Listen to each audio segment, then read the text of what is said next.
Windows 10 এর নতুন update আসার পরে আমরা বেশ কিছু প্রবলেম ফেস করতেছি। এর মধ্যে প্রধান প্রবলেমটা হচ্ছে আমাদের শেয়ারিং প্রিন্টারগুলোর ক্ষেত্রে আমরা কয়েকটা এরর স্পেসিফিক একটা এরর ধরে আমরা এর সলিউশনগুলো বের করব। যেমন 709 এবং 11b এই দুটো এরর থেকে আমরা সলিউশনগুলো বের করব। মানে আমাদের প্রবলেমগুলো এইরকম ভাবে হবে। এরকম প্রবলেমগুলো আসলে আমরা দেখতে পাই যে অপারেশনটা নট বি কমপ্লিট এর উপর, তারপর এলিমেন্ট নট ফাউন্ড, তারপর আসলে Windows can't connect to the printer operation fail with error code, অথবা নেটওয়ার্ক প্রিন্টার নট রেসপন্ডিং। আমি প্রিন্ট করতেছি, কোনো প্রিন্ট আমি পাচ্ছি না, প্রিন্টে কোনো প্রিন্ট হয় না। তো সেক্ষেত্রে আমরা ফার্স্ট অফ অল প্রথমে আমরা এই স্টেপ নিয়ে আমরা কাজ করব। প্রথমে আমরা রেজিস্ট্রিতে একটা রেজিস্ট্রি ফাইল অ্যাড করব এবং সেটা করতে হবে আমাদের কমান্ড লাইন। তো আমরা কমান্ড কোনোটা অ্যাডমিনিস্ট্রেটিভ মোডে রান করব। রান করার পরে আমরা তো এই রেজিস্ট্রি ফাইলটা আমরা অ্যাড করব। এরপর আমাদের অন প্রোডাক্ট প্রেস করে পিসিটা রিস্টার্ট দেব।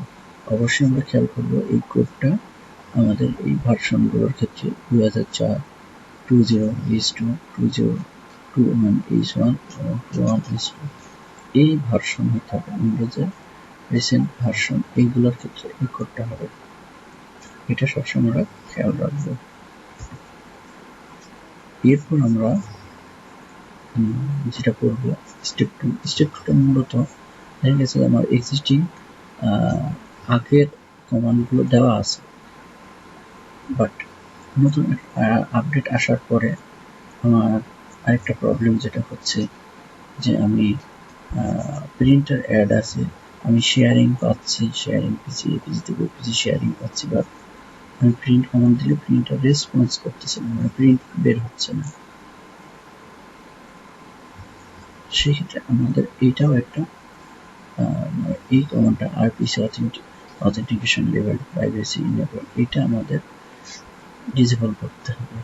সো এটা আমরা কিভাবে করতে হবে, এটা আমরা রেজিস্ট্রি এডিটর থেকে আমরা এই কাজটা করব। রেজিস্ট্রি এডিটর থেকে এটা করবো, এখানে স্টেপ বাই স্টেপ দেওয়া আছে, আপনারা এই স্টেপ অনুযায়ী এই রেজিস্ট্রি এডিটরটা ওপেন করে এই স্টেপ অনুযায়ী আপনারা কাজটা করবেন। এরপর থার্ড স্টেপে গিয়ে ওটা করার পরে অবশ্যই থার্ড স্টেপে এসে আমরা এই কাজটা করবো, ওভাররাইডিং প্রিন্টার ইনস্টলেশন রেস্ট্রিকশন। প্রথম আবার কমান্ড লাইনটা অন করবো আমরা অ্যাডমিনিস্ট্রেটর মোডে। এরপর আমরা প্রথম এই রেজিস্ট্রি ফাইলটা অ্যাড করব। অ্যাড করার পর আমাদের কমান্ড লাইন অফ করে কম্পিউটারটা রিস্টার্ট দেব।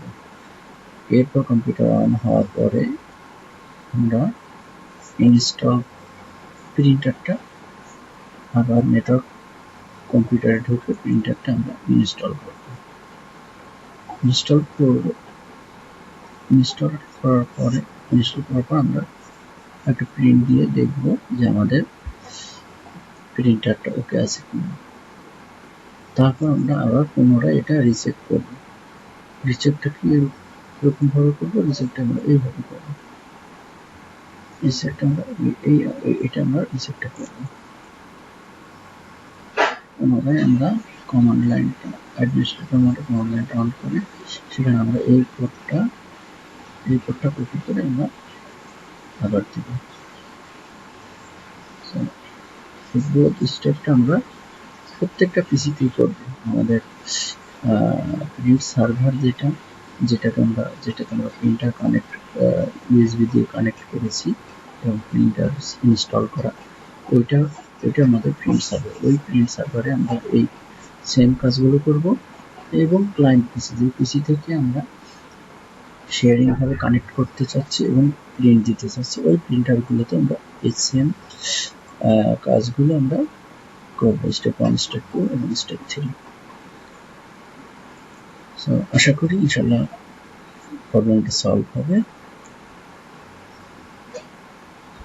ধন্যবাদ সবাইকে। যদি কোনো টিপসটা আপনার উপকার হয়, ভালো লাগে, তাহলে লাইক করবেন, শেয়ার করবেন, সবাইকে সহযোগিতা করবেন। ভালো থাকবেন।